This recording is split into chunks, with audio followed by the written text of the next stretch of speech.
আমি আমার বোন আর আমার হাজব্যান্ড একসাথেই ঘুমাইছিলাম, মনে করেন দরজা দিয়েই ঘুমাইছি। ওই সিঁড়ির একটু আগে ও ফ্লোরের পরে পড়েছিল, তারপরে ওরে উঠেছি, দরজা দিছি, বাথরুমে গেছি, দরজা দিয়ে ওরে উঠেছি। উঠানোর পর ও একটু কথা করছিল আপা আমার অনেক কষ্ট হচ্ছে আর অনেক কুদতেছে। আমি ভাবছি তো ফ্লোরের পর অনেকক্ষণ পড়েছিল, ও তো খেয়াল করিনি। তা ফ্লোরের পর পড়েছিল এর জন্য মানে ওর অনেক ঠান্ডা লাগছে, তাই ওরকম আমি বলছি তুই ঘুমাই পড়। তারপরে সকালে যে সময় ওর কইছে যে আমার সাথে আমার তাও এরম করছে। আমার হাজব্যান্ডও ছিল, মানে ও করছে যে আমার ভাইও ছিল, ভাই দেখছে, মাও দেখছে, কিন্তু কিছু কইনি। তা আমি করছি, তারপরে আমি করছি আমার হাজব্যান্ডের ডাক দিয়ে কইছি যে হচ্ছে আমি কি মাগের কাছে সব কবো, এর আগেও আব্বু এরম করছে আমার সাথে। বলছে কি আমারে ধরে অনেক মারছে, আর মারে ওই ঘরের ভিতরে আটকাই থুইছিল।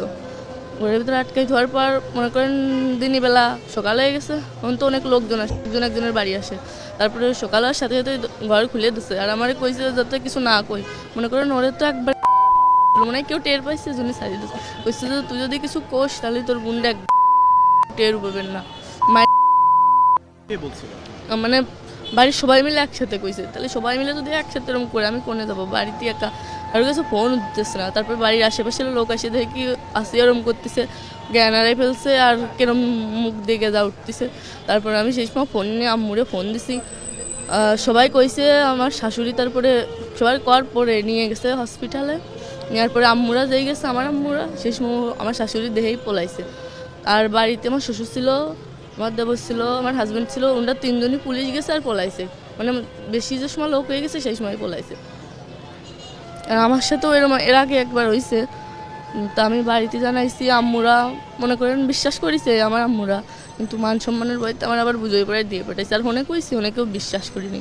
আমার হাজব্যান্ডে কলেই আমি যদি কই যে আব্বু আমার সাথে এরকম করে, তাহলে আমার ধরে খালি মারে, কয় কি তোরে মার মানে আমার বোন যদি সেদিন আমার সাথে না থাকতো, মনে করেন সেদিন আমার সাথে ওরকম কিছু হতো।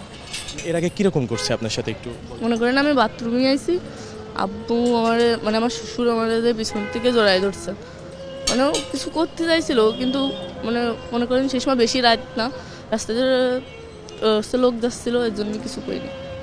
মানে আমার হাজব্যান্ড তো সব জানে, ওই দরজা খুলে দিচ্ছে। মনে করেন যে মানে কেউ টের পাই মন জায়গায় সেরে থুতো যে কেউ জানতো না। মানে যখন দরজা খুলছে আপনি কি জানেন মানে কয়টার দিকে হইতে পারে? ওই আড়াইটের দিক, মানে সিঁড়ির পরই আমি ওরে পাইছি, সিঁড়ি খাওয়ার পর। হ্যাঁ জি, আমরা রাতে খাওয়ার পর তিনজন একসাথে দরজা দিয়ে ঘুমাই পড়ছিলাম। তারপর মাঝরাত্রি ওরে পাইছি, মানে সিঁড়ি খাওয়ার পর আমি বাথরুমে উঠছি, যেই দরজা খোলা।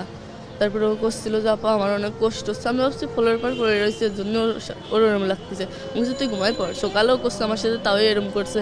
ভাই দরজা খুলে দিচ্ছে, কিন্তু ভাই হচ্ছে কিছু কই নেই, মানে কথা কথি পারতেছে না, অনেক কষ্ট হচ্ছে। আমি বুঝতেছি, আমি যে মা আগের কাছে ফোন দেবো, ফোন টোন কেউ কিছু দিতে দিই নেই। আর করছে যে তুই যদি কারোর কাছে কোষ কিংবা তোর বাপ মার কাছে ফোন দিস, তাহলে করলাম তোর বোনরা যেটুকু আছে, কেউ কি চায় তার বোনরে হারাতি? হাজার কষ্টের ভিতরেও কেউ চায় না যে তার নিজের বোনরে হারাতি। সে তোমার নিজের বোন, তাহলে ওর সাথে বেশি কষ্ট মনে করেন যে আমার বাড়িতে আমি জানিও কিছু করতে পারিনি।